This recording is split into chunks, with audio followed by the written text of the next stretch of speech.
Mayong adlaw kanyong tanan nga nagpaminaw karon ning tulumanon, kini ang akong suliran. Ilabin na ni Dr. Rene Obra ug Atty. Elaine Bathan. Ingon man sa mga artista nga maghatag og kinabuhi ning akong suwat suliran. Tawgalan ko ninyo sa pangan nga Pisces, 32 anyos. Buwag sa akong kaipon, diin may duhami ka buok anak. Itago na lang ang kompleto na kong address diri sa Cebu City. Punto legal kining akong suliran. Kabahin kining akong sitwasyon karon. Kay may lain manggod kong karelasyon karon. Aron niyo sabtan, ingon ini ang mga panghitabo.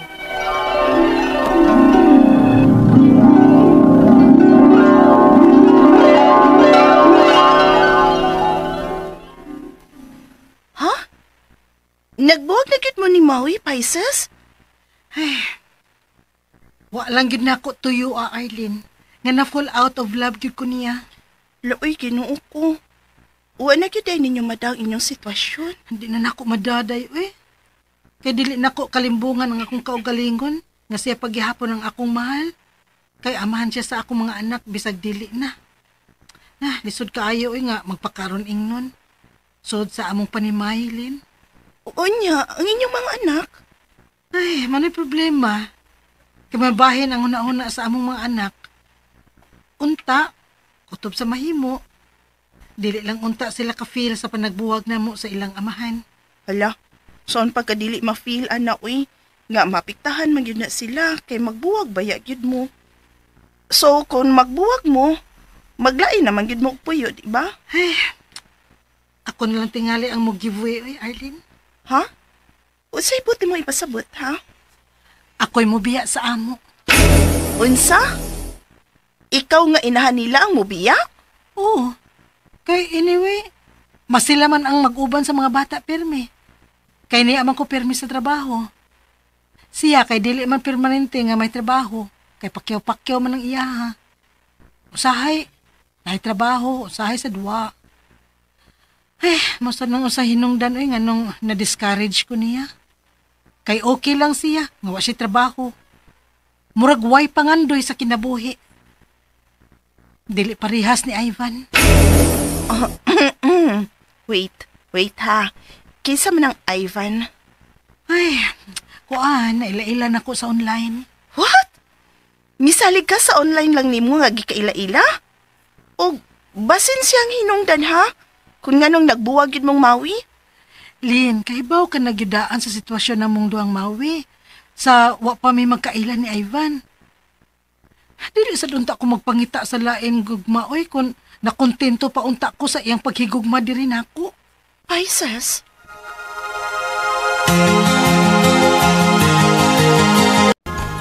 Nagakita na kag imong kabalhinan? Dili lang layo kaayo sa amo. Aron mabisita ko ang mga bata anytime. Kasi dugol na kang tuaw diya si mong ex, ha?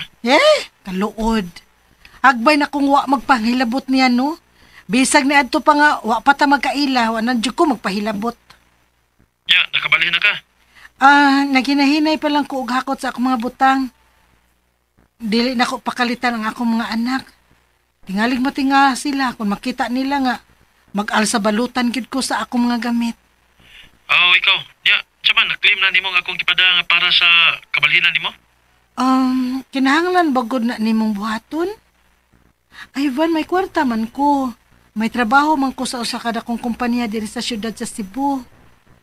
Dili na ko nimo kinahanglan padad-an og kwarta. May na lang na sa duha nimo ka mga anak. May gipadama sa ko nila. Pirmi man na. Pero ang para nimo, pasag din na lang ko, ana. Kaya niya ba ko sa layo? Sa ingo lang, ana, nga paagin ako, mapabati nimo nga akong love. Ivan. Pamalit si mong gusto, ha? Sa mga gamit nimo sa imong pagbalhin. Mayroon tayo sa akong pagpauli. Okay na ang tanan sa masika relasyon nato aron kita ang mag-ipon. Ivan.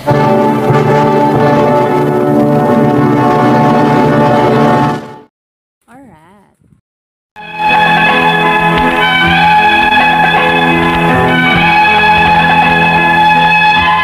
May kaipon sad si Ivan diri sa Pilipinas ug may duha sab sila ka anak. ug dili sad maayo ang ilang relasyon. Bisag LDR lang may si Ivan kon long distance relationship, apan mas mabati pa nako ang pagmahal ni Ivan kaysa amahan sa akong mga anak. Nagkabuwag gid mi og naglain akong puyo. Apan nagsige gyapon ko og sustento sa mga bata nga tuan niya. Unya, Hala. Ay, unsa gudi ay? May kaipon og duha ka anak sabday ng Ivan nimo? oh Eileen, so patas rami. Hala no. Nangita ra man gyud ka di ay glaing problema Pisces uy. Nagtuo kong single na sa Ivan nimo. Pero wa na masad kuno na sila sa iyang kaipon, Lin. Tuosad ka. Sa may kalibutan na to kung magsulti ba nas tinuod.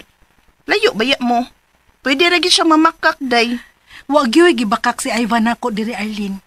Kay kung gusto pa siyang mamakak nako, wa na lang unta siya mutug-an nga may kaipon siya. Nya may duha sila ka anak. Pero day, Eileen, honest siya nako. Wa siya kitako nako, no? Oh, mauman ka ha. Hala sige. Hinaot pa unta.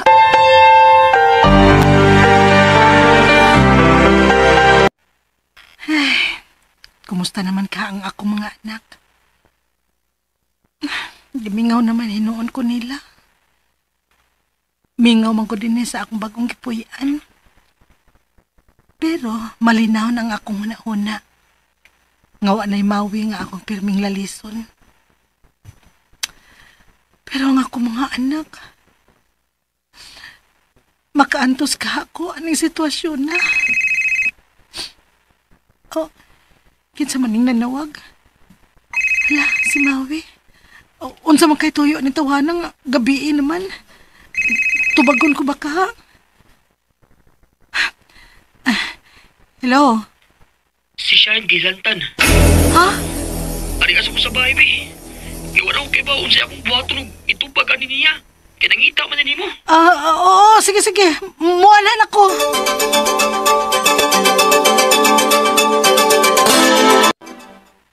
Ay, Salamat.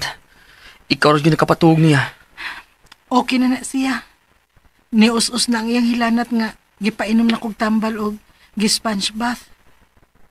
Maulang unya to'y buhata pirmi ha. Kuno galing musaka na sad na ang iyang kainit. Pisces, please. Bisan alang sa mga bata na lang. Uli na din sa ato. Dili na lagi kumawi. Wa na'y kita.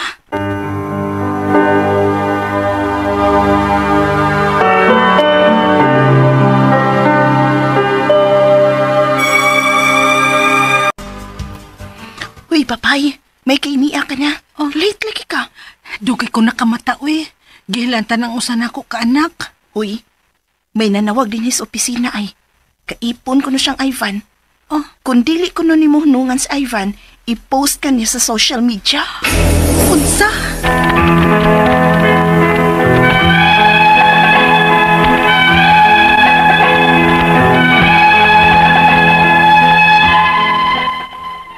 Wa ko'y idea ingon man si Ivan kung nganong na-trace ko sa kaipon ni Ivan kung hain ko magtrabaho og pakauwawan ko niya sa social media. Ang ako mga pangutana mo kining musunod. Unang pangutana, nagsige naman og suporta si Ivan sa iyang duha ka anak, samtang tuwa siya sa abroad. Makareklamo pa ba di ay ang iyang kanhing kaipon nga buwag naman sila? Ikaduhang pangutana, pagkahibaw sa iyang kaipon nga may karelasyon si Ivan nga mao ako, ni demanda kini og pila ang gusto niyang ihatag ni Ivan sa ilang duha ka anak. Pwede pagod na? Ikatulong pangutana, kung pananglit makasal mi ni Ivan, mas dako ba unya ko og katungod kang Ivan kaysa iyang unang pamilya, din wa niya pakasli ang inahan sa duha niya ka mga anak? Ikaupat og katapusang pangutana, nagbahad ang kanhing kalib-in ni Ivan nga pakauwawan ko niya sa social media kung dili ko nun ako hunungan si Ivan. May katungod ba siya ana nga dili man sila kasado? Palihog, tabangi og tambagi ko. Kini ang akong suliran, Pisces. Maayong adlaw mga suking tigpaminaw kini si Attorney Elaine Bathan. O kinisab si Dr. Rene Obra. Karong adlaw kami sa kuang partner ang muhatag ninyo og tambag, tubag, solusyon, kalinawan sa inyong mga pangutanag, mga problemang may punto legal. Punto medical, psychological, emotional, behavioral ug mga problema sa mga ginadiling drugas. Di na nato dugayon ipadala ang inyong suwat sa suliran_612@yahoo.com. Or sa atong Facebook account, kini ang akong suliran official Reuters page. Pwede sad atong ipadala sa 3rd floor, Jose R. Martinez Building, Osmeña Boulevard, Cebu City. Kumusta, Doc? Doc, thank you kay for covering up sa ako ang for the whole week. Yes, Doc. All gini kinabuhi. Tinood. Ito ni namatyan. Maupod mo lagi. Karong gabi Ay, condolence ko, Doc. Lisod gyud mamatyan karong December, Doc. Kanang dubli ang kabugat ba kana ganing nawala pa ni panaw pa pero karon pag yung mga panahon na nga supposedly magmalipayon man unta ta. Oo, kay hapit na rabang Pasko, no? Pero like you said, ani man gyud ang kinabuhi. Pero mo giniti mailhan, Doc, nga UNI naagyud po tay mga ginaagian nga problema, di ba? Yes. Dili gyud ta exempted sa mga suliran. Depende lang yun. Kay balo kano sa ta mga naog sa train nga atong gisakyan ning kinabuhi. Tinuod yun. And maunski sa may mga i-greet na to today, Doc. Yung mayong pagpaminaw sa mga taga Cebu City. Yes. Taga Sambagdos. Mm. Ngadto ni may akong i-greet sa Cebu City, si Dr. Agos diya sa Cebu South Medical Center, no? Wala may nag-istorya. Ug mga doctors, no? Dr. Dinopol, Dr. Rudy Amatong, siyempre, ug Dr. Berelio Sinisa, Dr. Omar Arcio, mayang pagpaminaw diya sa Talamban, ug akong Brad, ari niya sa Christmas party, Brad, Engineer Renerio Avila, diya sa Lahug, Nakbayan sa Subo. Also to Rochelle and Sagayno, Jessica Malala, Avelino Talisik, Beverly Padua de los Reyes, si Sofronio Reyes, Batancilia, si Jaja, Herojas din sa Camotes, ug kang Iching Camelio Hila, and of course, no, and again, my heartfelt na gratitude sa St. Peter's Memorial Chapel dito sa Imos, no, ang mga staff dito for accommodating us and for assisting us during those times of need. Nga tumakot lang ang adlaw, attorney, makini nga the more you know, the less you need to say. Tinuod. Muna ilang giingon nga kung kinsa nang gamay kaalam mo isaba. Kanang ngayon may hilom. Maghilom-hilom ra, magpaniid ra, nagkatawa ra nga. Pataka ra man ang istorya ang tawhana, So kato magtatampo karong adlaw si isa Pisces. Pisces. 28 years old nga taga Cebu City. Yes. Buwag sayang kaipon. Diin doon na sila'y mga anak. Yes. Punto legal kita karong na ni siya ilain, diba, Doc? So unang pangutana ni Pisces, nagsige raman og suporta si Ivan sa iyang duha ka anak. Samtang tuwa siya sa abroad. Magreklamo ba di ay ana ang iyang kanhi kaipon nga buwag naman sila? Kaipon raman, no? Kung dili gyud sila minyo, then dili ra gyud siya makareklamo, no? Nga naanay laing kaipon nga buwag na sila so long as na ay support kay ang relasyon, no, sa kanang tao nga dili minyo, ang ilahang obligation na lang ana is kung naa sila'y anak, no? Child support naman lang na. So whether you move on nga naa kay laing ka relasyon, so long as nagsige pa kaghatag og ayuda og suporta sa bata, wa gyud siya laing mareklamo ana. Okay. So ikadong pangutana, pagkahibaw sa iyang kaipon nga may karelasyon si Ivan nga mao ako, ni demand na kini og pila ang iyang ihatag ni Ivan sa ilang duha ka anak. Pwede ba gud? Normal kinang mga ingon ana, labi nagwa pa ka move on ba ang pahimungtan, no, ang bata, ang suporta, no, pero ato lang gining klaruhon nga ang kaning paghatag og suporta dili ni depending na hurt bata or okay pa ang ato ang feelings or dili, kay ang basihan gyud nato sa ato ang obligasyon paghatag og suporta is magdepende kung pilay panginahanglanon sa bata. Maski pag alboroto ka, sakit sa imuhang buot, pero ingon nga ang imong obligasyon ngadto man sa bata, adto nato tan-awon kung pila iyahang gikinahanglan, pila pud ang imuhang capacity to give every month. Set aside the feelings kay way labot na. Okay? Okay.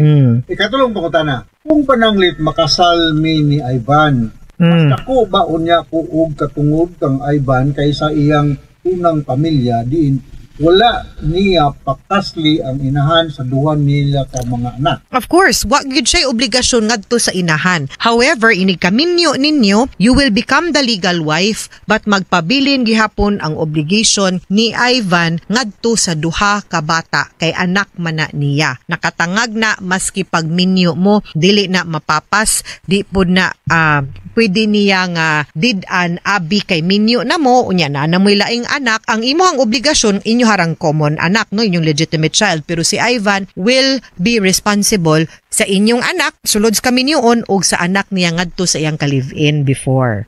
Okay? So kana at least dapat klaro na siya, ha? Okay. Ikaw pa ito katapos ang pangutana.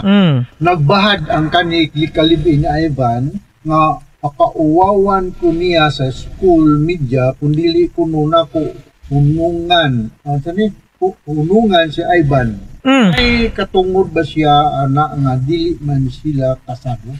Kanino wa pag tingay ni naka-move on ning kapikas ni Ivan Doc, mao tingali ning kanang magsigi pag kanang panghilabot ba o niya ang gamiton usahay ang mga bata, no, para lang na ay rason nga maka-communicate sa iyaha. But honestly, wa nagyud unta na siya'y obligasyon niya kanang iyahang pagbahad might be to her detriment. Siya'y mahimong alkansi ana kay pwede ba na siyang makiha na hinuon anang iyang kadesperada ug sa iyang kahilabtanon, no, mas may pag-imo silang ingnon nga move on na, buwag naman ta, i-assure na lang siya nga dili pasagda ni Ivan ang iyang obligasyon ngadto sa bata ug magmalipayon na lang sid siya nga move on, mangitag laing ka relasyon nga mudawat pud niya, no, sa iyang pagkasiya unya, and assure nga dili pud nga pasagda ni Ivan ang iyang obligasyon ngadto sa mga bata. And hopefully with that, no, nga dili na pud mo niya hilabtan, and then you can, co-parent, you can, work together, pagpadako sa bata and move on pud sa inyong mga lain-lain nga kinabuhi. Mga suking tigpaminaw, hinaut unta nga naamoy nakutlo na pagtulunan karong adlaw. Kini si Attorney Elaine Bathan. Ug kinisab si Dr. Rene Obra. Daghan kayong salamat sa inyong pagpaminaw sa atong tulumanon hangtod sa sunod nga sugilanon din higapon sa tuang programa. Kini ang akong suliran gikan sa RMN Production Center. Radio mo nationwide tatak Ariman. Daghang salamat og maayong adlaw.